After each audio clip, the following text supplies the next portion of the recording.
The most famous pub in London, probably the world, is the Cheshire Cheese, dating back to 1538, and I've got something really rude to show you that was found here. The present building dates from about just after the Great Fire of London, and in the 1960s they were rebuilding upstairs and found a number of erotic tiles, one of which is here. You can see it's a flagellation scene, someone whipping bare bottom. I've put a star in to hide the naughtiest thing here, but he's got a smile on his face, as you might guess, and they've been able to date these, by the way, using his shoe style to sometime in the 1740s, which is roughly the same time that famous Dr. Johnson would have been living around the corner, although there's no evidence he actually set foot in here. But anyway, here you go, erotic tiles from the 1740s. Here we go. See if you can read this. It just struck me as being quite unusual. I won't read any more into it other than just to say what it says. So, the body of Mrs. Mehitabel Roebuck, widow of Ebenezer Roebuck, blah, blah, blah, blah. She died in Sydenham.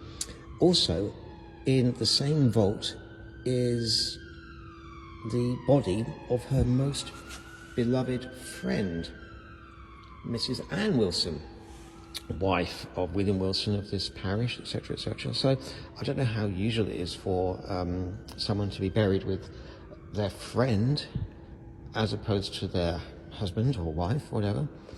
As I said, no idea what that means, but it just struck me as being something quite interesting. The chief glory of the church. It's made by the famous English wood carver and stone carver as well, particularly in St Paul's Cathedral, Grinley Gibbons. And he was the best craftsman of his time. The beauty of the woodwork here is absolutely stunning. And you can see he sold it by the yard in his own time. And the centerpiece of it up here is of the famous Christian emblem of the pelican. And the pelican is shown here, if you look very closely, plucking its own chest and creating a stream of blood drops which are being fed on by its babies. And this is meant to represent Christ's sacrifice. Pelicans have a pink tip on their beaks, and sometimes their crop area is red as well, so I think that's where the story came from. But you'll often find pelicans that are packing their chest to create their own bloodstream in Christian iconography. I love this church. So this is not a memorial to Shakespeare, despite the appearances. Why is that? It's because if you look beneath it, by the way, we are next to the Guildhall and the Guildhall Library in the City of London, which has a copy of what this sculpture celebrates here. So this is Shakespeare, but look underneath it, it's all about the first folio, published in 1623, which means it's the 300th anniversary of its publication now. It's two gentlemen who lived in this parish, Mr. Hemming and Mr. Condell, and you can pause and read this here now. They're buried in this parish, and their disinterested affection for the works of Shakespeare led to the incredible collation of the first folio, a copy of which, worth millions of course, is actually in the basement of this wonderful Guildhall Library behind me. So William Shakespeare is not commemorated here. His work and his first folio publication are... I love looking closely at stuff. Look closely at this. So these are three buildings here. This brickwork looks mid-Victorian maybe. However, if you look at the plaque here, you might realise something. These buildings were erected in 1687, 21 years after the Great Fire of London, and they are one of the few remaining examples of post-fire buildings. They would have been built under the new fire regulations caused by the Great Fire, which meant that you couldn't use a timber frame anymore, that buildings could only be of a certain height, and that the windows could only go up and down and not open out to avoid flames leaping across between floors. At the moment, it's now a very nice glasses company here, but these buildings had stood here since the late 17th century, and they're an amazing reminder of how regulations forced the new rebuilding of London to avoid the disaster that befell in the Great Fire of 1666. This is called a sword rest, and you normally would have a little thing here to put your base on, and you stick the point up into this. This is the Church of St Mary Abchurch, rebuilt by Christopher Wren in the 17th century. And if you became the mayor, you would put a sword rest into your local church. This is from 1814, so you've got the crest of the City of London, you've got the personal symbol of the Lord Mayor this year, the royal standard, as it were, and then this is the symbol of the Baker's Livery Company, I think, which this Lord Mayor was a member of as well. And that's how you would protect your sword when visiting church. This also the symbols of office of the Lord Mayor. You've got the mace here, you've got the sword itself here, which obviously stood up here, and this is what's called the cap of maintenance, which is meant to represent the wealth of the City of London. And it's like a symbolic issue. There's another sword rest over here as well, 1 year earlier, very similar design, same idea.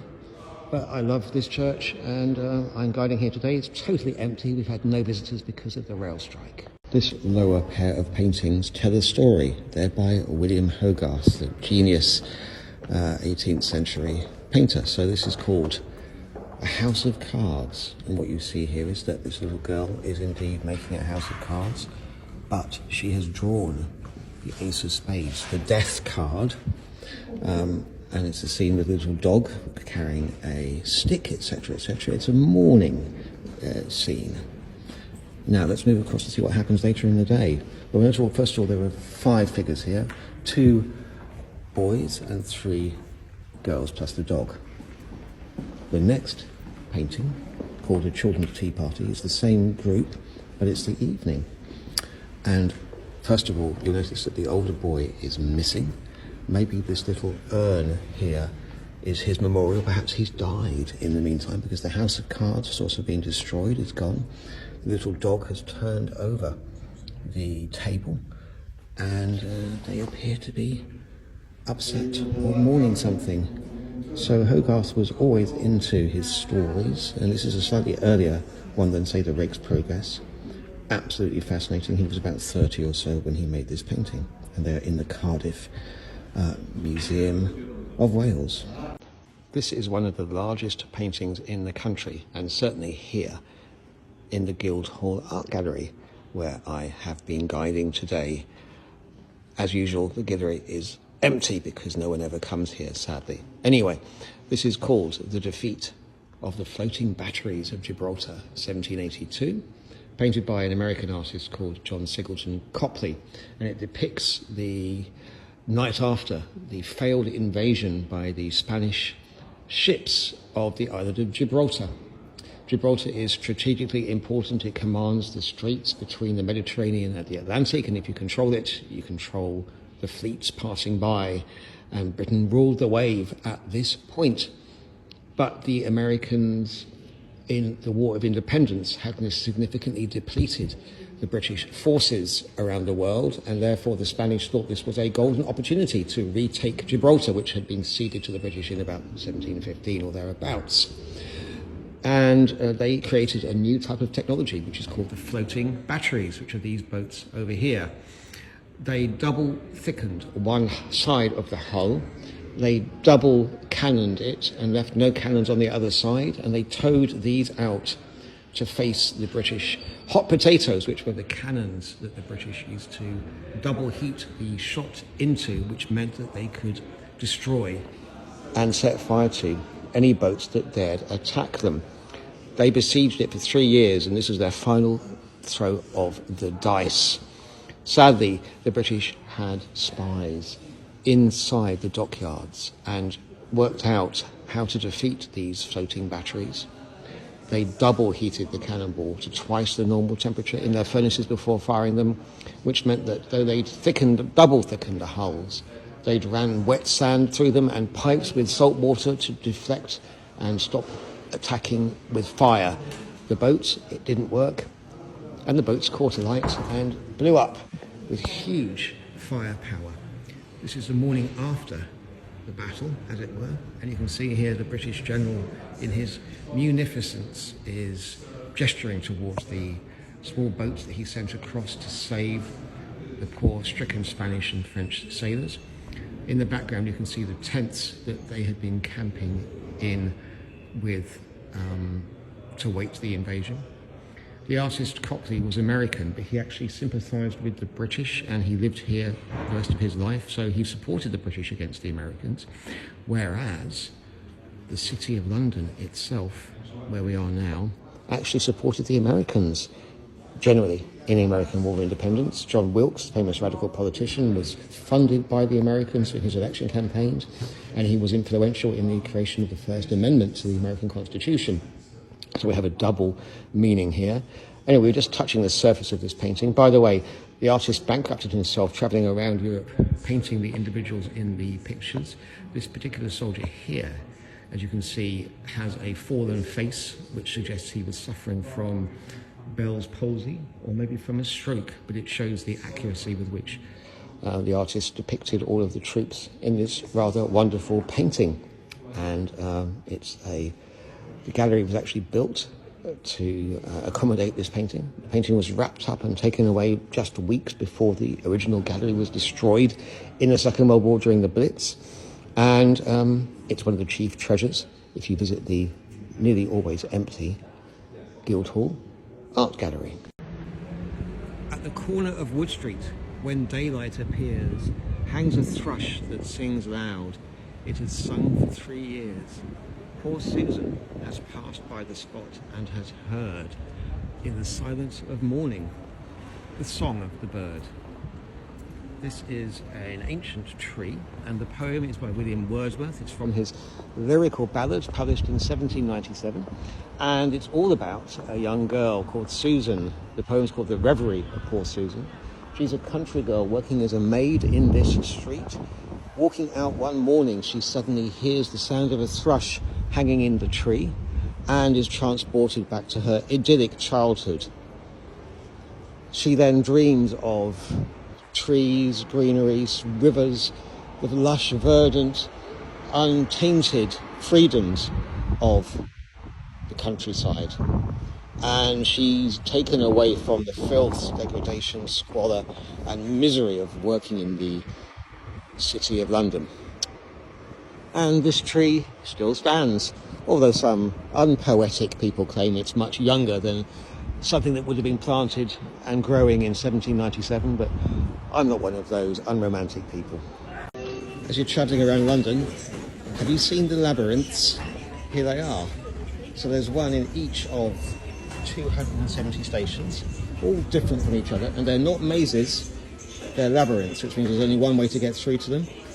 They're all the idea of the famous artist Mark Wallinger, who won the Turner Prize a few years ago, and they're meant to celebrate journeying and mystery and travel and the excitement of travelling, and some people actually go around all the stations to find them, a bit like the Munros of Scotland. But anyway, I've just seen we're in Victoria Station, number 103, so look out for Mark Wallinger's Labyrinths of London Transport.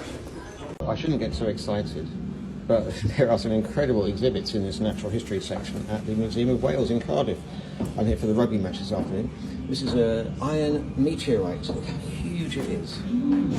More meteorite sections here. There's an actual section of moon rock here. Unbelievable, they've got some of a copy of it, some of it in this museum. Very old. Look at this. The oldest rock in the world, they're claiming. It dates from 3,962 million years old, about 700 million years after the origin of the Earth. This is the oldest rock in Britain, 3,300 years old, and then the oldest rock in Wales, which is only as old as 15% of Earth history, is from 702 million years old. There's an incredibly sad memorial in this church. It's just over here. It's dedicated to Edward James Oriel, and as you can see, he's asleep, lying on a pillow with his hand on his heart as if he's asleep. He has a tragic beauty of maybe Thomas Chatterton, the famous poet.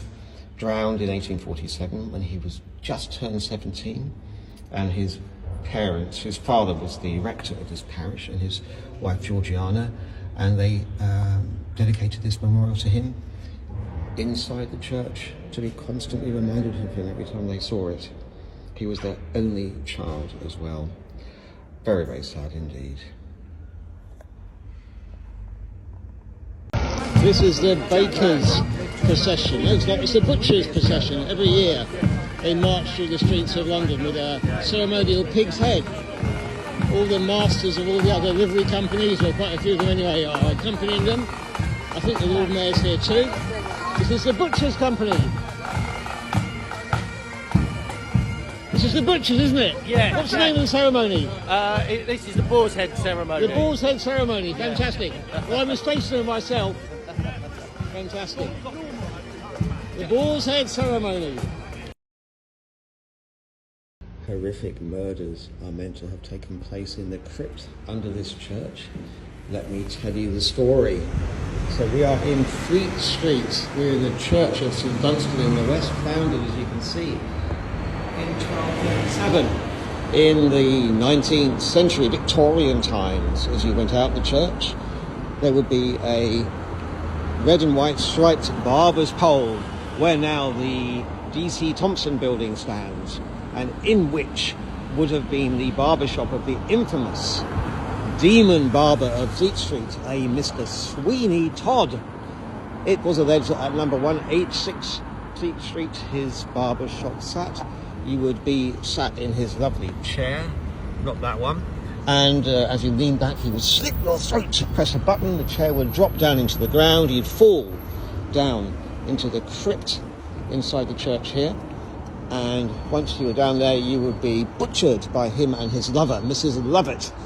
You would then have the meat stripped from your bones, carried down the corner to Mrs. Lovett's delicious and surprisingly cheap pie shop, which had people flocking from miles around to taste the delicate, spicy and yet somehow delicious pies that she sold.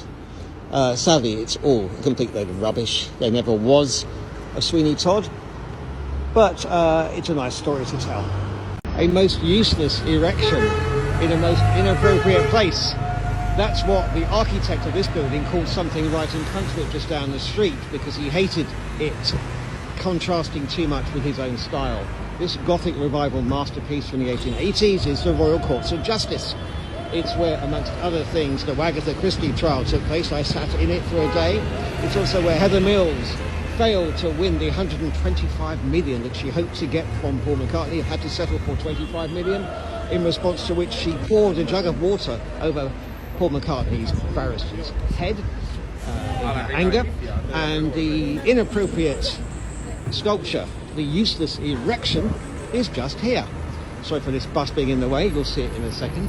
It is called the Temple Bar Monument, and it was put up in the 1870s, I think, to replace the huge arch that filled the road here before, became a real problem. It's got the dragon on the top, it's got Queen Victoria on this side, looking resplendent. On the other side it's got her son, and it's called the Temple Bar Monument, and it marks the very, very beginning of the City of London and its junction with Westminster behind me, and this arrow marks the spot where one becomes the other. I've been guiding in this church today. It's called St Dunstan's in the East, and look, this is the original charter given to the church by King Charles II. As you can see, it says Carolus Secundus. I can't read that yet, I'll work it out later. And the writing is really hard to decipher, but it is the original document, so it must have been made sometime after 1660 when Charles was restored.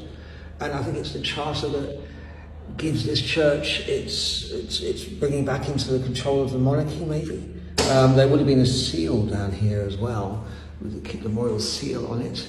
But isn't this absolutely extraordinary handwritten document? And I just wish I knew what it said. I'm going to take some photos of it and try and write it up later with a bit more information to help out. But anyway, What a fantastic thing to find. This is the first clock in London to have a minute hand on it. It was built in 1671, along with the two men holding their clubs that you can see also above it, who tell the time every quarter hour. And it was a famous clock under which people would meet to arrange events. It was well known throughout London, and you can still see it now. It was saved for a while. It was actually put into someone's house, and it was brought back here, I believe, by this gentleman, Lord Northcliffe, or his relative, Lord Beaverbrook, I think one or the other, and it's been here ever since. And a poem called Cowper wrote about these two people ringing the bells, claiming that it made him angry because he didn't like to be controlled by the regular bell ringing. He felt he was freer than that, and like a typical poet, he didn't want to be constrained by society's conventions. And that is the story of the bell at St Dunstan's in the West. This is an interactive art exhibition. It's the opening day today. We're in the Mithraeum, the London Temple, in the £1 billion Bloomberg building. You're meant to be able to interact with these pottery items. Some of them are Roman, they're all original. This is a Roman one, as is this one too, and if the light is shining on it, that means I've managed to interact with it to create the sound-based explosion. So the lights on them mean that they're making noise, and the sounds are meant to represent, if you stick your head or ear into each object, then this is the resonate sound that it would make. Look at this. George the King, Elizabeth's vagina, God save the Queen. So this is made in 1937. As I said, that was a Roman one over there. This is a Georgian one I saw over here as well. But these are all original pottery pieces. This is a Victory, maybe. I love this open-mouthed frog sitting on the floor. But essentially, you have to interact with them somehow. I'm not quite sure, to turn them on and make them come up with these amazing resonant voice sounds as well. So it's a fantastic work of art. And this is the sign that explains a bit more about it as well. So feel free to read this in your own time and you'll understand a bit more about the art. This stunningly beautiful fan vault ceiling. It's the only parish church in the country that has one. Other churches with them are cathedrals only. And Christopher Wren built this following the Great Fire of London. It's called St Mary Older Mary, and it's right in the city of London. And if you suffer from OCD, you wouldn't enjoy this part of it because the church has a slight irregularity at the end. The plot was not straight, so it's at a slight angle off here, which must have been very annoying for Wren as a perfectionist and a mathematician. But there you go. Anyway, this is the amazing fan vault ceiling in St Mary Older Mary in the city of London. This church has one of the most beautiful ceilings I've ever seen in a church. This is a Christopher Wren church in the city of London, and normally fan vault ceilings like this are only in cathedrals or Westminster Abbey, where there's a fan vault from Henry VII. This is for after the Great Fire of London. Wasn't it absolutely stunning? Absolutely stunning. It's been turned into a cafe interior, by the way. And look, Wren's churches were often in irregular plots, so the top of this building here is a slight right angle to the rest of the church. This ancient alleyway is Bow Lane, based on Bow Church, within whose bells you are a cockney, if you can hear it when you're born. But down this alleyway is one of the most bizarre tailors that I've ever come across. They make something very special that is only sold at this branch of this tailor's. It's something that belongs to the Honorary Artillery Company, which is the oldest regiment in the British Army, I believe, although don't criticise me if not. And this is where you come to get your clothes made for it. So look, this is what you can wear from here only if you want to join the company of pikemen and musketeers, which is the ceremonial bodyguard of the Lord Mayor of the City of London. And here is a bit more detail, and you can pause and read it yourself, about the clothing that you wear if you become a member of the company of pikemen and musketeers, including the hats you can get, the helmets, There's even a pike here, you can see. And this is a picture showing what they look like when they're dressed up in their full outfit parading through the streets of the City of London. So if you've heard of Dick Whittington and his cat, well, this is the real Dick Whittington. He was really a Lord Mayor of London several times, including 1403, which his coat of arms is somewhere in here for that year, the last time he became Lord Mayor. This is his land lease when he bought a property in Hertfordshire in 1402, with all the seals on it still. And finally, this is his will. Now, he died without any heir, and they have his considerable money to good deeds in the City of London, including Leadenhall Market, including the walls of the Guildhall that we stand next to here in the Art Gallery, and also including, I believe, the first public flushing toilets in the City of London in Vintry area near to what is now Blackfriars Bridge. So there we go. Turn again, Lord Mayor. The streets are paved with gold. Your cat will make you a fortune. This is the real Dick Whittington. This building is called the Stealth Bomber, and it's meant not to be noticed from the street. But if you go to the top of it, right by St Paul's Cathedral, you get the most incredible view of London, the City of London. There is so much to see here. And you walk up, it's free, you take the lift to the top floor, and you get the chance to look. So we're looking west here, so that's St Paul's Cathedral. That is the church spire of St Augustine. You've got the London's Eye in the distance, you've got the tulip flowers, you've got, there's another, we're looking at the River Thames over here. In the distance you've got the, whatever it's called, the Shard. And over here, you've got the dragon at the top of St Mary the Bow, the famous Bow Bells. When he became a Cockney, you're born there as well. And the far distance over here, you've also got, that's not Royal Justice, that is the Old Bailey as well, with Justice on top. So all in all, come to the top of this building for the most incredible view of London. And it's totally free, and at night, there's a nightclub up here as well.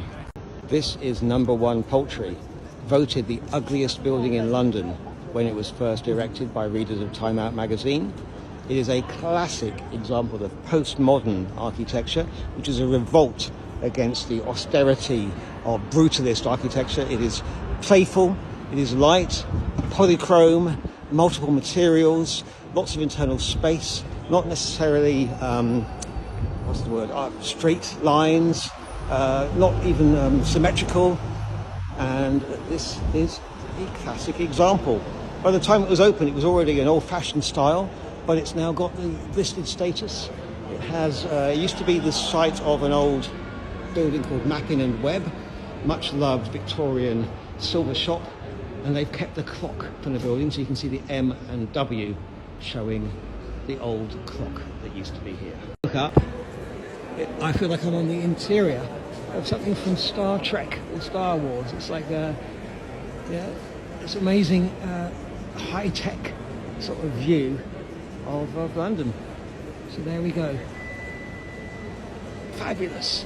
You can see the 2 swords here, including the points at the top, which show that these swords are actually training ones, rapiers. Well, this is dedicated to a man called Alexander Leighton, the master of defence, died in 1679, and the poem here says, his thrusts like lightning flew, more skillful death parried them all, and beat him out of breath. Talking of swords, by the way, we have over in this side of the church is a famous sword rest. I've discussed them before in previous videos, so I apologise for repeating myself. These rests were created if you became the Lord Mayor and you had a parish church, you would have one made for you in that church. This one dates from the 1740s, I think. And you would bring, as Lord Mayor, your sword to church each Sunday. You put the pommel in the cup, and then you'd put the point through the hoop at the top. You've got the coat of arms of the City of London here, and the extra coats of arms normally would represent the mayor that year and his personal or her personal choice. This, I recognise this is the goldsmith's symbol here. I think that's the personal coat of arms of the mayor and the coat of arms of the City of London at the top. This is a wonderful church. I'm so proud to be able to guide here today as part of the Friends of City Churches. Did you hear the one about the honest lawyer? Well, this one was so respected that they actually put a plaque up to him.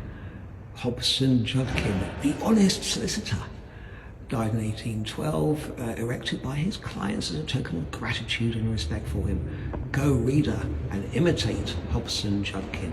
I'm no lawyer. There are plenty of them around here. All the different law colleges to become barristers, Lincoln's Inn, etc., all based around here. We're just in Fleet Street, and this church is called St Dunstan's in the West. So the Guerrilla artist has done it again. Once again, I've just discovered this latest person. I actually haven't looked this person up yet. I've no idea who it is. I'll put it in the comments anyway. Look, it's just here today. It wasn't here yesterday. Jan Carl Rasp died 1977. Loved this park. Well, clearly, this is another person made up by this sort of guerrilla artist who's been putting these things here. In the past, we had Gaddafi. We had Prince Potkin, the anarchist Russian revolutionary, and I really wonder who this person is. Looking forward to finding out now. Let's have a look at this next bench along here and see if there's another one that's appeared here as well. This is so exciting. There's my doggy Frankie, by the way. Right. Oh, he's doing a poo. Okay, let's look at the next bench. Oh, no, there's nothing here, sadly. But, oh, no, there is! There's another one. Amazing. Let's see who this one is. Right, it says Ulrika Marie Meinhof. Oh my God, this is someone from the Bader Meinhof gang. Always in our hearts. So they've done it again.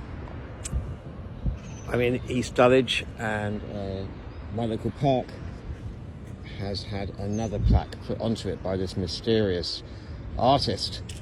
This time, it's a guy called Jan Carl Rasp, who I now believe is a member of the Red Army faction, or the Bader Meinhof gang, as they were popularly known.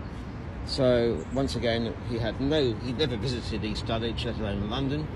Never loved this park, although he might have done if he'd seen it. I really don't know why this artist has decided to suddenly branch out more than just radicals like Rudi Dutschke up there to people who are more commonly known as terrorists. This guy died of a gunshot wound in prison. Apparent suicide, although there are many conspiracy theories about it, but I think it's gone a bit too far to start to memorialise these sort of people, to be honest. This is a terribly insulting memorial to the man's wife here. So she was Henrietta Vickers, and this Latin sort of hides the insult a bit, but luckily I have a degree in classics, so I can read it. So she died in 1713, I'll come back to that later.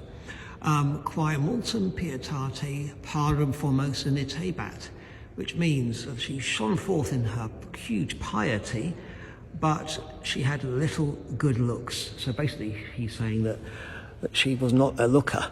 It then goes on to say that, however, on the day when she's born again, she will shine forth with her extreme beauty. So why would you insult your wife like that?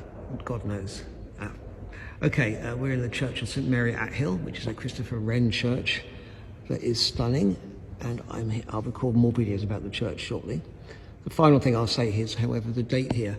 Why do they put 1712-13? Because until 1750s, the calendar year for England finished in the 15th of March. And so, to avoid confusion, memorials tended to put the 2 years on here to clarify which year it belonged to. In this case, she died on what to us would be the 27th of January, 1713, at the age of 29. Section dedicated to Sweeney Todd. So what we have in it here are these lovely original-looking barber's chairs. You've also got here adverts for various razors. We've got a selection of razors up here. And we've got some funny adverts for Mrs. Lovett's meat pies. So the story is that Sweeney Todd, the barber, would invite you to relax in his chair. You then have your throat cut by him. your body would fall into the crypt of the church next door, the church of St Dunstan in the west, where you would be butchered, your meat stripped from your bones, and you would then be baked around the corner in Mrs Lovett's pie shop. And that's what happened to you. Her pies were very, very pleasant, cheap and tasty. And the penny dreadfuls of the time went into the story in full detail. You can pause and read this at your leisure. I believe this is about a set of pearls which gave away Sweeney Todd's and Mrs Lovett's methods. This is another classic Christopher Wren church, St Mary at Hill, and I'm lying on the floor looking upwards into the slender dome that's here. Let's look around this church, shall we? I'm going to gracefully get up and give you a cycle view as I grunt on my feet. Okay, this is after the Great Fire of London in 1666. This was rebuilt. It's called St Mary at Hill. And the stained glass would not have been original. Christopher Wren never put any stained glass in his churches. He wanted them to be a lantern unto the church and to God. This church was one of his earliest. He rebuilt it, finished by 1677. And it was combined with another church nearby that wasn't rebuilt. But the two sets of parishioners weren't that friendly with each other, it's claimed, and they actually used different doors to enter the building. Now, this manual document here was created in 1757, but it shows the extent to which Christopher Wren dictated the entire skyline of London for centuries. We've got London Bridge here, we've got the monument just here, and this tower here, without a spire, just the tower, I believe is this church here. You've got St Paul's here as well, obviously. How do I believe that? It's because if you look up here, there's another model post-fire showing what the city looked like. And this is the original church of St Mary at Hill. So I think, looking at this, it's shown on the London skyline here.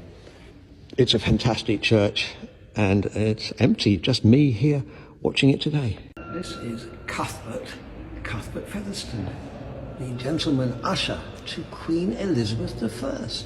He died in 1615. He also served King James I, James VI of Scotland as well.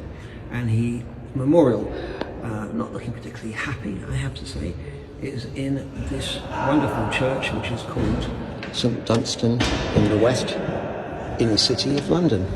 Mr. Cuthbert Featherston is also buried with his wife underneath him. She died some 7 years later. And they lived piously in wedlock for more than 40 years, and at their death desired to be interred together. Hello, Cuthbert, and welcome to the church. The Lucky Cat is just upstairs here. I'm in Heel's department store, and I'm going to show you the cat whose paw, if you touch it, your wishes will come true. This staircase was built in 1916. It's an amazing Art Deco furniture. This sign says no members allowed, so I'm just sneaked up here. I hope they don't get me into trouble for that. Right, let's walk up to see this wonderful cat. And here it is. It's a fantastic looking cat from 1920. Primavera is the name. And if you touch the cat's paw, I wish for 1 million views on TikTok. There we go. This is Heel's, the fantastic department store. That's the Lucky Cat. Someone actually tried to buy the cat once, and they even sold it to them. But then the owner cancelled the sale and said in the letter sent to them, Heel's mascot, not for sale. So up yours, Hitler. This is a typical pub sign from the famous Fitzroy Tavern in the Second World War. As you can see here, the leaflet said how to find it during alterations to Germany. And this map of London, and this is where to find it in the blackout, where there was nowhere to see any signs, etc., etc. And we're still on the phone. The life of the nation must go on. We're here for the duration, we hope. What a fantastic memory to lit spirit, as you might say, during the war. This is an amazing pub, the Fitzroy in Fitzrovia. Amongst other people who came here, it was the great Satan himself, Mr. Aleister Crowley. Allegedly, he created his own cocktail that could be done here. They had famous children's outings every year. This is one of the ones from 1932. All the local children would be sent out around for a trip somewhere. And there is a telegram from the King to the pub here in, I don't know what year that is. And this is the famous proprietor, Pub Kleinfeld, from 1919 to 1934. And this is a little memory to how to remember the pub with a sort of a cryptogram or whatever. Anyway, don't ever show your kids this book if you really want them to learn magic. It's absolutely insane. Right, look at this. This is from a section called Magic Tricks with Chemicals and Water. And this one, to give oneself a supernatural appearance, mix phosphorus with olive oil, rub it over your face and hands, not too near your eyes, then turn the lights off and you'll present a fearsome and supernatural appearance covered in blue flame. There is no risk attached to this trick. Unbelievable. Health and safety gone mad. Okay, what's next? Look at this then. To light a cigarette for children. Right, light a cigarette. You put some phosphorus in the cigar or cigarette. You wet your finger. You rub it against the phosphorus. It will burst into flames. And, God, well, I'm surprised any children actually survived from those days. As I said, health and safety gone mad. Whatever you do, do not teach your children from this book. And you've got Christ at the top, and he's trampling on the devil who is underneath him. He's triumphant. You've also got the winged archangel Michael directing the dead towards judgment. And the dead are climbing out of their tombs.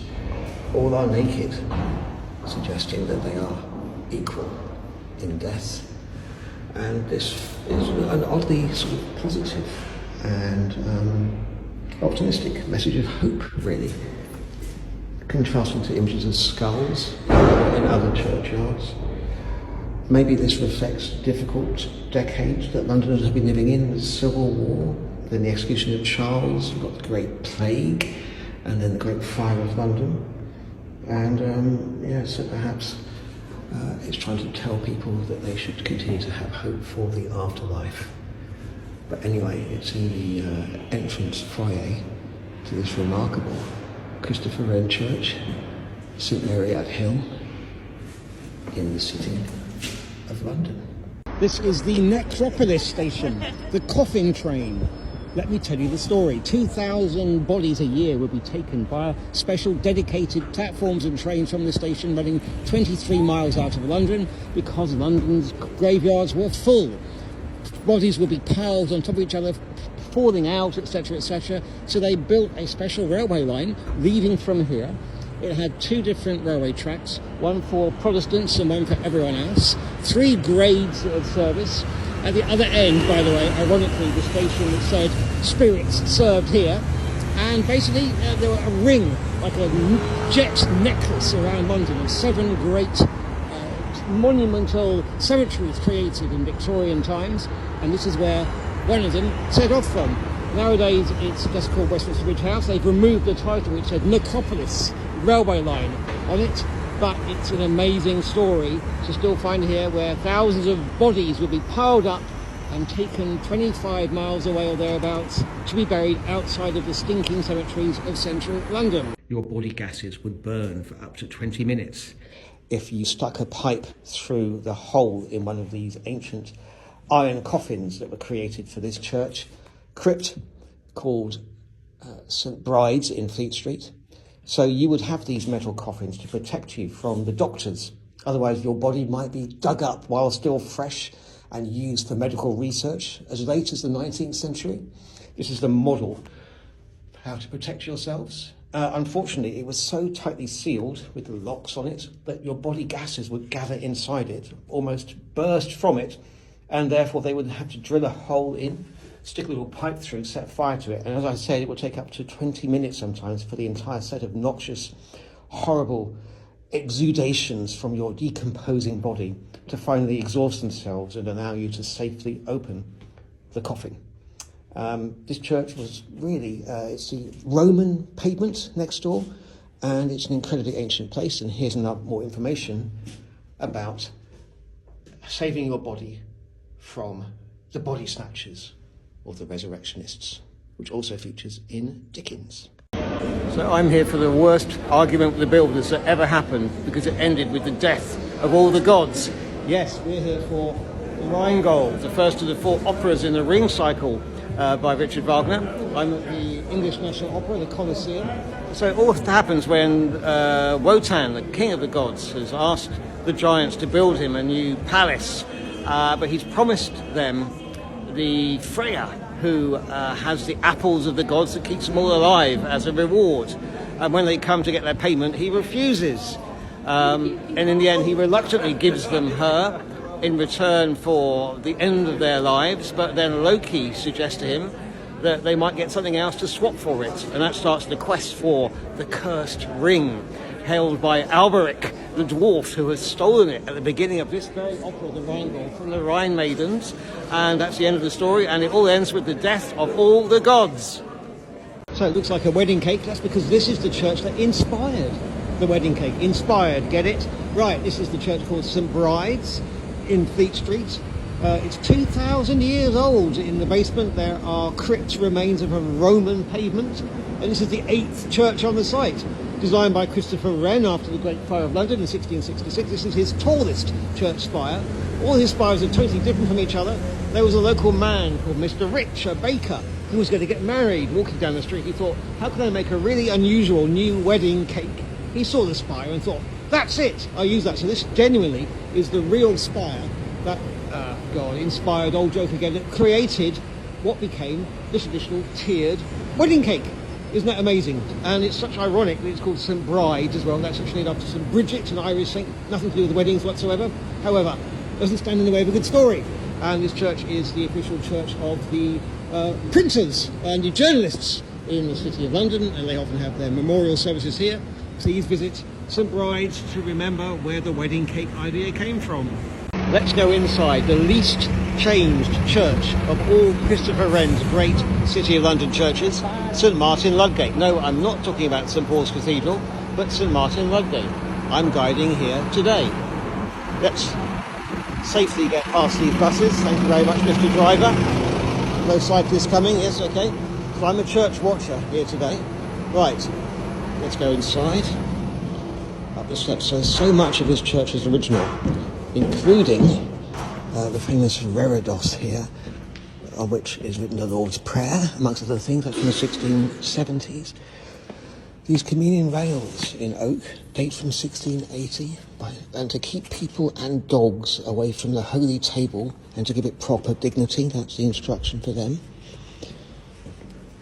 The organ does work, but it's obviously not original. Okay, the pulpit itself comes from 1680, so again it's really original. Then you've got over here a bell from 1683. You've got this amazing double chair here, although they would have had to be quite thin people to fit on it. 1690 is the date of the chair here. Well, a couple more things as well. You've got this ancient bread shelves, so these would have been stuck just outside the porch of the church, and bread would be placed on it for poor people to have. They've got altar bread here now.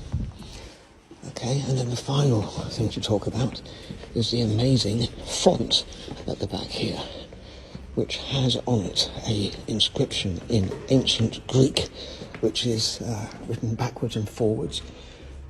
It's called, it says,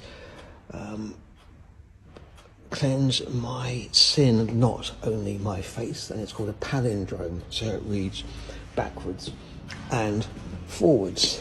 So the only really annoying thing about this church is the fact that Christopher Wren never did anything in stained glass. So all the stained glass in here is not original. I would much prefer this church to be opened up and given the full, strong sunlight coming through to make it into a lantern unto the church. The other thing about it is that, lastly, it's an irregular plot, as in so many of Wren's buildings.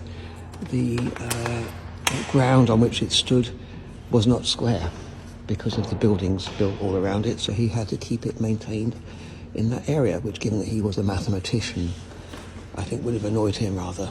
This beautiful late 17th century wooden door case hides a secret. The secret is this here. See if you can see the pea pod anywhere. Here it is.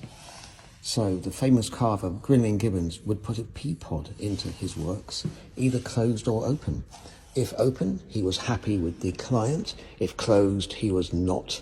This isn't by him. It's not quite as elaborate as his work, but it's by a man called Gray and William Emmett, and they were just copying him, I think, here. Let's look through the door in this church, backstage. We have another object. This is the famous image of the pelican, who would feed its young by pecking at its chest and letting the blood flow so they could actually live. Mythologically, it's meant to represent Christ. It's an early example of Christian imagery, and you often find pelicans with blood streaming down their chest all over the place. It doesn't look much like a pelican to me, to be honest. Its beak is quite a bit smaller. It hasn't got that flapping pod thing underneath that they normally have, but it's definitely a pelican, and we're in the church of St. Martin, Ludgate, by Christopher Wren. Oranges and lemons, say the bells of St. Clement's. You owe me 5 farthings, say the bells of St. Martin's. So which churches are they talking about? St. Clement's is St. Clement Danes, just up the road from here, along Fleet Street. And St. Martin's, well, we are in St. Martin's Church here, and there happens to be a bell over here. But which bell is it? Well, it says, one of the bells of St. Martin's, the gift of William Warne, scrivener, that means writer, to the parish of St. Martin's, Ludgate, 1683. William Warne, etc. Now the thing is that the first known rhyme of that verse was published in 1740, so about 60 or so years after this church bell was put in place. Is this the bell that's referred to in the nursery rhyme? Sadly, I'm afraid the answer is no, because the church that's referred to there, according to all the records anyway, is the church of St. Martin in the Fields, which is in Trafalgar Square at the moment. What a shame. I hope I didn't disappoint you too much by leading up the garden path and then out the other side of the back garden, but I can't lie to you, it's not this church, not that bell. I'm in the Museum of Cardiff. These amazing tiles on this entire corridor were built in 1882 as a marvel for the opening of the new library that was here. It was so popular that it had to be extended in 1896, which is when this stopped being used. Such a shame. So there's amazing details here. These tiles were all made in a factory called Moore & Co. Make 20 million tiles a year, and all over the world, including Shah Alexander and Indian Rajas. And the famous prominent Victorian illustrator Walter Crane designed special ones here, representing, this is spring, Itas in Latin. This, sorry, that is not spring, that's summer. This is spring, verdant. This is summer. Whoops, I should have remembered my Latin. I've got a degree in it, for God's sake. Okay, now I'm looking for the other 4 seasons. Can't see them anywhere, but what we have over here at least is night, and what must follow for night is day, or specifically morning, rather. And come to Cardiff and see this wonderful, beautiful tiled corridor leading to, here are the other seasons. Okay, so, well, not difficult to guess that one, autumnus, yeah, and that means finally it must be Hiems as winter. Come to Cardiff and see this wonderful tiled corridor. No one knew what was just about to happen in royal history, because this is 1935, and this is the king at the time, King George V. He was going to die within a few months of this, and his brother Edward VIII was due to take over, but as we all know, Edward abdicated because he loved a divorced American woman, and he chose love against the crown, which meant that his brother here, George VI, suddenly, surprisingly became king instead. This is the Queen Mother, which meant that this little girl here, who uniquely in the whole picture, along with her uncle is staring out at the picture, this was the young Princess Elizabeth. So she was then going to become, surprisingly, unexpectedly, the heir and future queen. This is her little sister, Margaret. But as I said, when this picture was painted, no one had a clue the astonishing shockwaves that were due to happen in the history of the royal family. This painting was made in 1936 by a man called Frank Salisbury, and it shows the west door of St Paul's Cathedral on what's called as Jubilee Day that year. But like I said, astonishing how lifelike the person who was due to become queen looks in this painting, and they had no idea what was going to happen to her. Did you know how St Dunstan beat the devil? This is St Dunstan's church in the city of London, and the stained glass here tells his story. So this is St Dunstan himself in this top of this stained glass. He was, I think, a goldsmith, and the devil came to tempt him. And as you can see here, he used his red-hot pincers to grasp the devil by the nose, forcing him to retire, and that's how he became a saint. So if you're ever tempted by the devil, grab it by the nose. This is now in the city of London, and I'll be doing more videos about it shortly, just to say that this section here is used by the Romanian Orthodox Church, who've been worshipping here since, I think, the 1950s. This screen dates from the 1890s, and it was brought over here in the 1960s. I'm David Harrick. I am the London Spy. This is London. And please follow me if you like the videos. Click on the links to follow my TikTok, and come and see me at one of my tours.